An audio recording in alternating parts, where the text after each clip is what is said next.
Hey, view this before it disappears. John here from infoblips.com.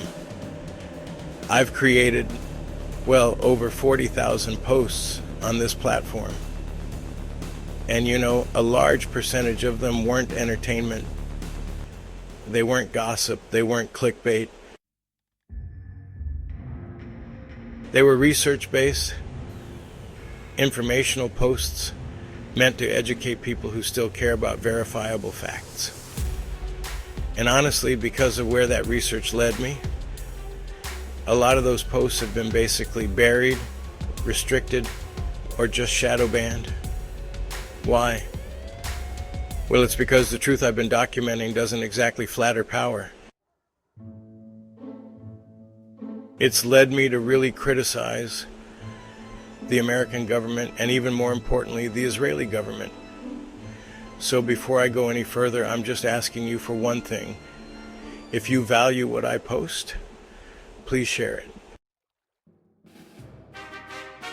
Not because I need validation, not because I want attention, but because people deserve the chance to see the information for themselves and decide what they believe. Because look, if information is being hidden, suppressed, or algorithmically buried, then silence actually becomes complicity. And what I'm about to say is, disturbing, controversial, and honestly pretty uncomfortable. But if the reports are true, then the public is being lied to on a massive scale. The public story just does not add up. According to multiple reports, on February 28th, the United States of America, allegedly at the insistence of Israel, attacked Iran. That alone should have shocked the world. But what makes it even more disturbing is this: the public story does not add up. Just days before that attack, reports indicated that the United States and Iran were close to a negotiated arrangement. One that would reportedly have allowed a third-party nation to inspect and monitor Iran's nuclear program, along with written assurances that Iran did not want and had not sought a nuclear weapon. If that is true, then the world was not on the edge of war. It was potentially on the edge of peace. And peace apparently was unacceptable to someone. Reports indicate that when Israeli Prime Minister Benjamin Netanyahu learned of this possible diplomatic breakthrough, he was furious. Statements attributed to Marco Rubio suggest that Netanyahu went to the White House with an attack plan and made it clear that Israel intended to strike Iran with or without United States support. And, according to those same reports, Trump made the decision to join the attack based on the expectation that Iran would retaliate against Israel and then target American assets in the Middle East. Think about what that means for a second. If true, the United States may have gone from negotiating peace to participating in a war-triggering strike, not because diplomacy failed, but because it was being overridden. Deliberate escalation. That is not defense. That is not stability. That is not peacekeeping. That is deliberate escalation. Then came the part the media can't clean up. Reports from that same opening phase of the conflict included allegations that a girls' school was bombed. Not once, twice. And according to those reports, the second strike hit as people were responding to rescue the wounded and recover the dead. Children, first responders, families, allegations of targeted strikes. If those reports are accurate, then this was not collateral damage. That was a message. And the world should be asking who gave the order, who approved it, and why nobody is being held accountable. Iran responded. And the entire world felt it. Iran then reportedly responded by striking Israel and disrupting movement through the Strait of Hormuz, one of the most strategically important oil passages on Earth, where roughly 1/5 of the world's oil supply moves.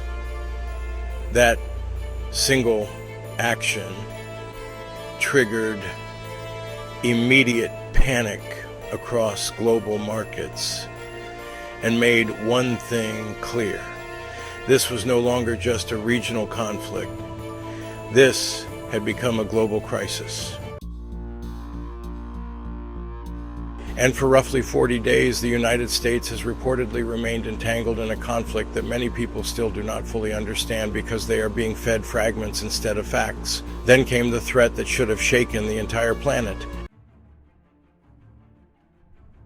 On April 6, 2026, Donald Trump reportedly made statements that many interpreted as a threat to wipe out Iranian civilization.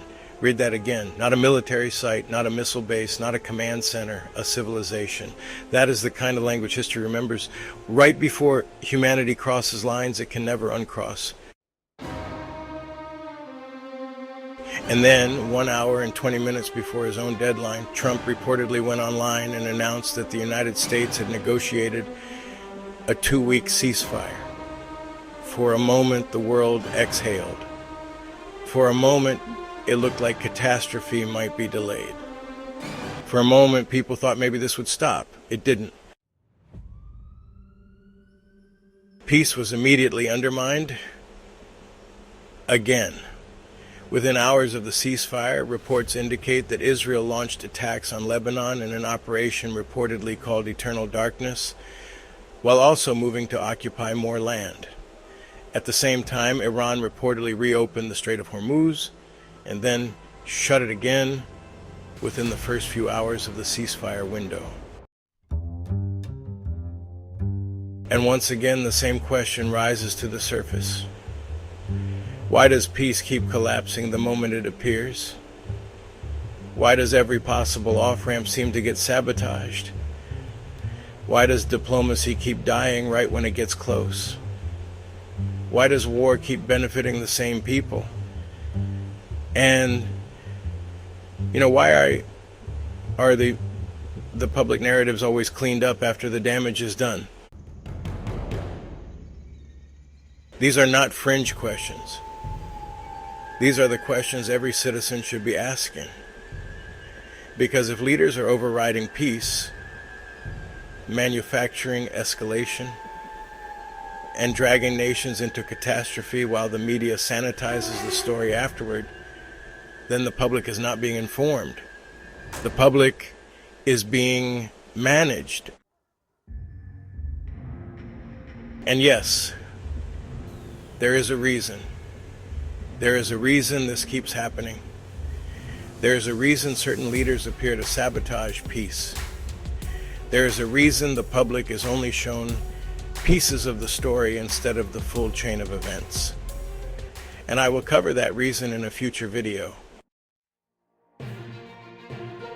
I will also break down the reported 10-point deal Trump is allegedly being forced to accept with Iran, and why some believe it amounts to a political humiliation disguised as diplomacy.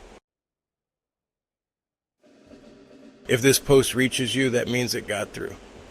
So do what the algorithm probably doesn't want you to do, share it. Not because you have to agree with me, but because people should still have the right to see the information and make up their own minds. If this post disappears, gets buried, or stops circulating, you'll know exactly why. Follow or subscribe for the full breakdown. YouTube, InfoBlips LLC. Website, infoblips.com.